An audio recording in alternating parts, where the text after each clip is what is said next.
আমার দুষ্টু মিষ্টি ভালোবাসার বন্ধুরা কেমন আছো সবাই? আশা করি অনেক অনেক ভালো আছো। আমি তোমাদের নীলু আপু চলে এসেছি নতুন গল্প নিয়ে। আজকের গল্পটি শুনলে তোমাদের দাঁড়িয়ে যাবে, তাই গল্পটি শোনার আগে অবশ্যই হেডফোন ব্যবহার করো। সাবিহা ওরফে সাবি আমার চাচাতো বোনের মেয়ে। আমার চেয়ে 8 মাস 4 দিনের বড়, কিন্তু একসাথেই এসএসসি দিয়েছি। ছোটবেলা থেকে দেখে আসছি, খুব দুষ্ট ছিল আগে। 3 বছর আগে শাফি মামার বিয়ের সময়ও দেখেছি, সেবার কেমন দূরে দূরে ছিল। আমার খুব ইচ্ছা ছিল ওর হাত ধরব, সেটা আর হয়ে ওঠেনি। অনুষ্ঠানের সময় অনেকবার তাকিয়েছি আর চোখে। কেমন একটা অনুভূতি হতো সাবিও আর চোখে আমাকে দেখছে। এবার বলি তাহলে। ছুটিতে গেলাম নানা বাড়ি। কলিং বেল শুনে দরজা খুলে ধপ করে উঠল বুকটা। এই তো সেই মুখ। বৈরাগী তো ভুল বলেনি। আমাকে দেখে সেও থমকে গিয়েছে। বড় বড় চোখ মেলে কয়েক মুহূর্তের চেয়ে বেশি একটানা চেয়েছিল। তারপর কিছু না বলে দুদ্দাট করে ভেতরে চলে গেল। 1 মিনিটের মধ্যে আবার সেভাবে দৌড়ে বের হয়ে গেল। সাবি এখনও সেরকমই আছে। 3-4 বছর আগেও ফড়িংয়ের মতো দৌড়াদৌড়ি করে বেড়াত। লম্বা হয়ে শুকিয়ে গেছে আর চুল রেখেছে মাথা ভর্তি। তবে নানাবাড়িতে অবশ্য আরও একটা ইনফ্লুয়েন্স ছিল। শাফি মামার বিয়ের সময় 3 বছর আগে আমার মাথা ঘুরিয়ে দিয়েছিল। নানার দূরসম্পর্কের নাতনি মর্জিনাপু। নানার বাসায় থেকেই পড়াশোনা করেছে, মাঝে 1 বছর বিয়ে হয়ে খুলনাতে ছিল। সংক্ষিপ্ত ডিভোর্স নিয়ে আবার নানার বাসায় কি যেন একটা ভোকেশনাল কোর্স করছে। গতদিন 3 দিন খুব অদ্ভুত যাচ্ছে ওনার সাথে। আমি লজ্জা পাচ্ছি, মর্জিনাপুও পাচ্ছে। অন্তত আবার তাই ধারণা। উনি আমাকে দেখলে মুখ ঘুরিয়ে হাসে, কিন্তু কিছু বলছে না। পাশ দিয়ে যখন হেঁটে যায় মনে হয় যে তোল হয়ে যাচ্ছে। এর ওপর সাবি যোগ হয়ে পুরো ধরাশায়ী হয়ে গেলাম। ওর দৌড়ে যাওয়াটা রিওয়াইন্ড করতে করতে ধপাস করে বসে পড়লাম সোফায়। আমাকে একটু শান্তভাবে শর্ট আউট করতে হবে। যশোরের ষষ্ঠীতলায় নানাদের 4 ভাইয়ের বাড়ি, 60 বা 70-এর দশকের বাড়ি, একটু পুরনো সে অর্থে। সাবিরা থাকে পাশেরটায়। দিন গড়িয়ে খুব উতলা হয়ে গেলাম। রাতে বারান্দায় গিয়ে ওদের জানালার দিকে অনেক তাকিয়েছিলাম। পর্দা নামানো, কিন্তু এগুলো কোনটার ওপাশে যে সে আছে নিশ্চিত। রাতে শুয়ে শুয়ে সাবিকে নিয়ে ভাবলাম, মর্জিনাপুকে নিয়েও ভাবলাম। আমার একটা অদ্ভুত আচরণ ছিল, আরও অনেক ছোটবেলা থেকেই। এটা শুধু তখন না, এখন 26-এ এসেও কখনো কোনো গার্লফ্রেন্ডকে নিয়ে চিন্তা করিনি। বাস্তবে ঘটনা হয়তো হয়েছে, তবে মনে মনে ওদেরকে এতটা রেসপেক্ট করতাম। ওদের এরকম চিন্তা মাথায় আসত না। আবার কাউকে কাউকে নিয়ে শুধু চিন্তাই করে গেছি। তাদের জন্য কখনো টান তৈরি হয়নি। এই শেষের গ্রুপের ছবিটাই মনে ভাসত। ওই দিন রাতে আবিষ্কার করলাম, সাবি এবং মর্জিনাপু আমার মগজের এই 2 আলাদা পার্টিশনে পড়ে গেছে। সকালে শাফি মামার সাথে বাজার থেকে আসছি। সাবিদের বাসার সামনে শিরিন আন্টি আমাকে দেখে বললেন, এ কি তানিম না? কবে এসেছ? আমি কাচুমাচু করে বললাম, গত শুক্রবার এসেছি। বলো কি, একবারও তো দেখা করলে না, আর তুমি এসেছ কেউ তো বলেনি। শাফি মামা বললেন, তানিম তুই কি কারো সাথে দেখা করিসনি? শিরিন আন্টি সাবির মা, আমার সমবয়সী। উনি বললেনে দুপুরে ওনাদের ওখানে খেতে হবে। তার মানে সাবি আমাকে দেখেও বাসায় বলেনি। স্টেইনস, কে জানে, হয়তো এটাই স্বাভাবিক। দুপুরে মর্জিনাপুর সাথে সাবিদের বাসায় এলাম। ড্রয়িং রুমে সাবির নানা আর ওর ছোট মামার অসংখ্য ছবি। সাবির নানা 71-এ মারা গিয়েছেন। এই এলাকায় বিহারিদের নিয়ে পাকিস্তানিরা যখন রেইড চালিয়েছিল, তখন ওই নানা আর তার ছোট ছেলেকে পাকিস্তানিরা ধরে নিয়ে যায়। ওনার বড় ছেলে ছিল লোকাল আওয়ামী লীগের নেতা। রেইডের সময় উনি ভারতের মুক্তিবাহিনীর ট্রেনিং এ ছিলেন। ওনাকে না পেয়ে বাবা আর ছোট ভাইকে নিয়ে যায় বিহারিদের রাজাকার বাহিনী। ছোট ছেলের শরীর পাওয়া গেলেও নানার মৃতদেহ কখনো উদ্ধার হয়নি। টর্চার করে কি আর রেখেছে? হয়তো কোনো গণকবরে ফেলে দিয়েছে। সাবিদের বাসা সেই নানা আর তার ছোট ছেলের ছবিতে ভরিয়ে রাখা। ছবিগুলো দেখতে দেখতে মনটা খুব অশান্ত হয়ে গেল। ছোটবেলা থেকেই একটা জেদ চেপে যায় ভেতরে। এই রাজাকারগুলো এখনো বহাল তবিয়তে আছে। এত লক্ষ মানুষ খুন করে শাস্তি তো দূরের কথা, এদের পৃষ্ঠপোষক দল বিএনপির ছত্রছায়ায় এরাই দেশের ক্ষমতায়।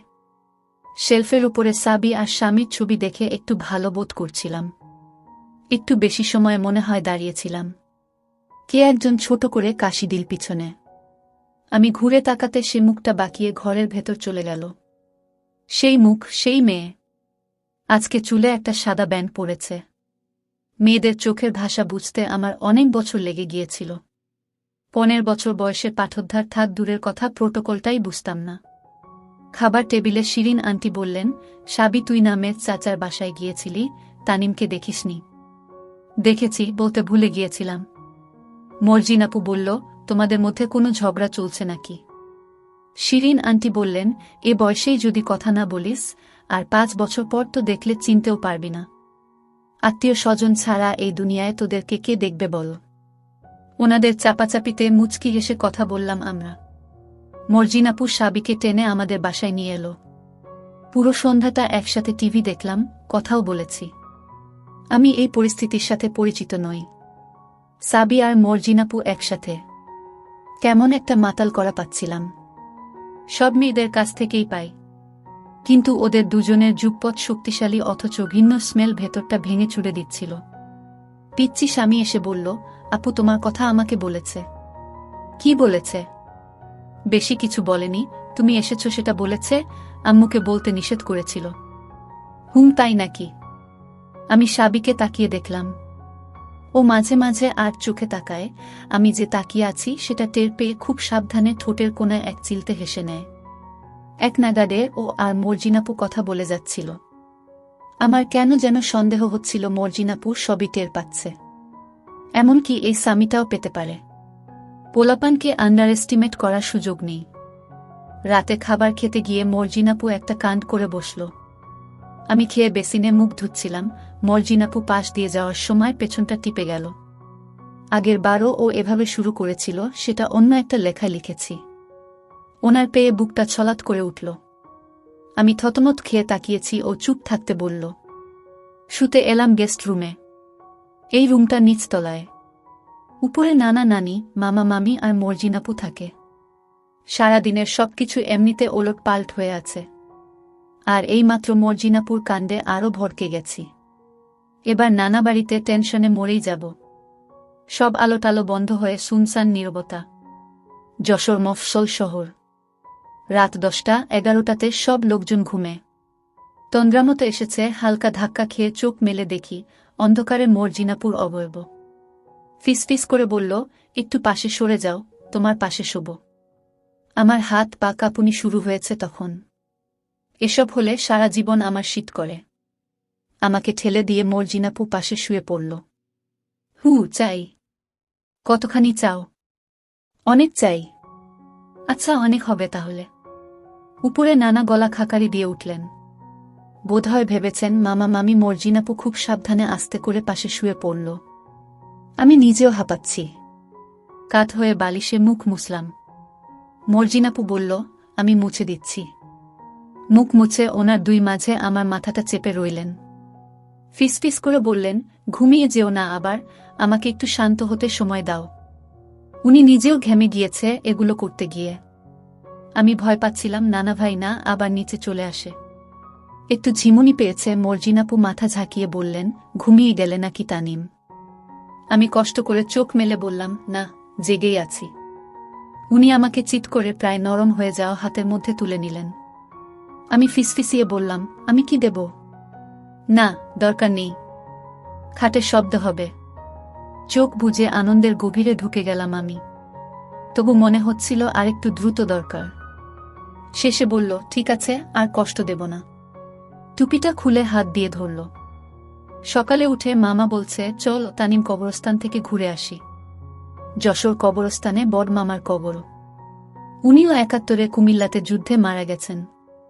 যশোরে এলে একবার অন্তত কবরস্থানে যেতেই হবে। পারিবারিক রিচুয়াল। মামার সরকারি গাড়ি উইকেন্ডে ড্রাইভার ডেকে আমাদেরকে নিয়ে চললেন। মামা বললেন, তানিম প্রমিস রিনিউ করেছ? আমি বললাম, করছি। এটাও রিচুয়াল? নানা শুরু করেছেন। প্রমিস করছি যে জেনে শুনে কোনো রাজাকার বা তাদের সমর্থকদের সাহায্য করব না। আর কখনো যদি সুযোগ হয় তাহলে এই যে অন্যায় করেছে আমাদের উপর তার বিচারের ব্যবস্থা করব। বলতে বলতে রাগে হাতটা মুঠো করে ফেলি। সত্যি যদি সুযোগ হয় এর জন্য যা ত্যাগ করতে হবে সেটা করতেও রাজি। আমি যখনকার কথা লিখছি সে সময় বাংলাদেশের পরিস্থিতি অন্যরকম ছিল।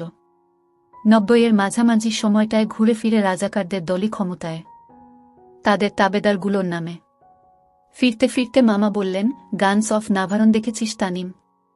না তো। মনিহারে এসেছে, চল দেখে আসি। যাও যায়। সামি সাবি তোমরা যাবে? আম্মু যদি রাগ করে? আম্মু কিছু বলবে না, শিরিন আপাকে আমি ম্যানেজ করব। জিপটাতে উঠে মনিহারের দিকে রওনা হলাম। মনটা বিক্ষিপ্ত হয়েছিল কবরস্থানে বসে। সাবি এক দৃষ্টিতে বাইরে দেখছে। অন্যমনস্ক হয়ে ওর মুখ গাল দেখে যাচ্ছিলাম। সাবি তাকাতেই মুখ ঘুরিয়ে নিলাম আমি। বেশ কয়েকবার এরকম হলো। মামা টিকিট কাটছে, সাবি এক ফাঁকে কাছে এসে বলল, এত তাকাও কেন? কখন? ও মাথা ঝাঁকিয়ে সামনে চলে গেল। হকচকিয়ে গিয়ে মিথ্যে বলে ফেললাম। সত্যটা বললে ভালো হতো। অবশ্য মুখ দিয়ে বেরোবে না। গানস অফ নাভারনের পুরো সময়টা অন্ধকারে সাবিকে যে কতবার দেখলাম। ও ভুলেও মাথা নাড়ায় না। হলে বসেই ঠিক করলাম ওকে কিছু একটা বলতে হবে। না হলে সেই ছেলেটা যাকে ওইদিন সাবির সাথে কথা বলতে দেখেছি, খুব সম্ভব ওদের স্কুলে উপরের ক্লাসে পড়ত, ওই দখল করে নেবে সাবিকে। কে জানে, ওকে হয়তো রাজাকারের পোলা। সেটা হলে মোরাল ডিউটি সাবিকে উদ্ধার করা। অনেকবার আওড়ে নিলাম কি বলবো। গাড়িতে সবার কান এড়িয়ে বলাটা সহজ হবে না। ওঠা বা নামার সুযোগে বলতে হবে। সিঁড়িতে নামতে নামতে ভিড়ের মধ্যে বললাম, এই তুমি না জানতে চাও কেন তাকাই? কি? শুনতে পারছি না, জোরে বলো। তোমাকে ভালোবাসি। কি? ভালো মতো বলো, বুঝতে পারছি না। আমি আর কিছু বললাম না। না বুঝলে নেই। বিকেলে মর্জিনাপু আমাকে বলল, সাবিকে কি বলেছ? আমি হ্যাঁ, কিছু বলিনি তো। সাবি সব বলেছে আমাকে। কি উল্টা পাল্টা বলছো এসব? মর্জিনাপু মাথা নেড়ে মুখ টিপে টিপে হাসতে হাসতে বলল, আচ্ছা ঠিক আছে, সাবিকে নিয়ে আসছি। বিকালে ছাদে দরবার হচ্ছে। সাবি মুখ ঘুরিয়ে নিচে দেখছে। মর্জিনাপু বলল, তানিম সত্যি করে বলো কি বলেছ ওকে? যদি কিছু বলেও থাকি সেটা খারাপ কিছু বলিনি। ও তাই নাকি? কি বলেছ শুনি। সেটা তখন বলেছি, আর বলবো না। মর্জিনাপু অনেক ঘষ্টালো, শেষমেশ কথাটা আর বলাতে না পেরে বলল, আচ্ছা ঠিক আছে তাহলে। আমি জানি তুমি কি বলেছ। এখন বলো এটা কি সত্যি? হ্যাঁ সত্যি, এজন্যই বলেছি। সাবি তোমার উত্তর কি? সাবি কোনো কথা না বলে ওদিকে মুখটা ঘুরিয়ে রেখেছে। মর্জিনাপু বলল, আমি 3 বার জিজ্ঞাসা করব, উত্তর না দিলে ধরে নেব তুমি রাজি। সাবি 3 বারেও মুখ ঘোরাল না। আচ্ছা তাহলে ধরে নিচ্ছি দুজনেই রাজি। এই বলে উনি সাবির একটা হাত জোর করে টেনে আমার হাতে দিলেন। আমি একদমই অপ্রস্তুত ছিলাম। ঠান্ডা আর নরম ওর ফর্সা হাতটা। মনে হলো ও নিজে থেকেই হাতটা খুলে রেখেছে। এখন তো অনেক বছর হয়ে গেছে, তবুও রেফারেন্স পয়েন্ট হিসেবে ওই দিনের ওই মুহূর্তগুলো মনে করি। সাবি ছাড়িয়ে নেয়ার কোনো চেষ্টাই করল না। মর্জিনাপু ওকে জোর করে ঘুরিয়ে দিল। ওর মুখে অদ্ভুত হাসি, খুব কষ্ট করে চেপে রেখেছে। বলল, কি কথা বলো তানিমের সাথে। কি বলবো? কি বলবো মানে বলার কিছু নেই? ওর চোখের দিকে তাকিয়েছিলাম। সেই বড় বড় চোখ। হয়তো এটাই সেই সাজের বৈরাগীর ভালোবাসা। ভুল বলেনি তাহলে। অনেক হাসাহাসি হলো। ছাদ থেকে পাশের পুকুরে ঢিল ছুড়লাম সন্ধ্যা পর্যন্ত। দুপুরে কলেজ থেকে এসে প্রতিদিন মর্জিনাপু গিয়ে সাবিকে নিয়ে আসে। স্বামী সহ ছোট ছোট কয়েকটা বাচ্চাও আসে। এর মধ্যে সাবির হাত ধরেছি অনেকবার। মাথাটা গরম হয়ে যায়। দুজনের ইন্টেন্স গ্র্যাভিটি পুলে থেতলে যাওয়ার মতো অবস্থা। নানা এসে বললেন, মনিরামপুর যাচ্ছি, তানিম যাবে নাকি? মনিরামপুর নানাদের আসল বাড়ি। নানা কয়েক সপ্তাহ পর পর যায়। এবার যাচ্ছে পুকুরের মাছ ধরে বিক্রি করতে। আমার যাওয়ার মন নেই। সাবিকে ছেড়ে দূরে যেতে মন চাইছে না। বললাম, না থাক, একা একা গিয়ে কি করব?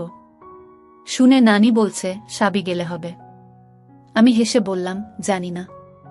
আচ্ছা, সাবির মাকে বলছি, ওরও তো স্কুল নেই। শাফি মামা মামি নানা নানি আমি সাবি সামি যাচ্ছি, কালকেই ফিরে আসব। জিপের পিছনে বসে খুব ভালো লাগছিল। মামি টের পায়নি, আর নানি অনেক সুযোগ করে দিল। আমাদেরকে বললেন পাশাপাশি বসতে। গাড়ি চলার কিছুক্ষণ পরে সাবি কৌশলে আমার ঘাড়ে মাথা রাখল। তার ওপর ও ঘাড়ে মাথা রেখেছে। শ্যাম্পু করা রেশমি চুলগুলো মুখে এসে লাগছে, জ্যান্ত অবস্থাতেই মরে যাব এমন। সামি বলল, নানু দেখো, সাবিনা তানিম ভাইয়ার কাঁধে মাথা রেখেছে। সাবি তো তড়াক করে মাথা তুলে ফেলল। নানি বলল, রেখেছে, রাখুক না। আমরা মুখ চাওয়া চাওয়াই করে হেসে ফেললাম।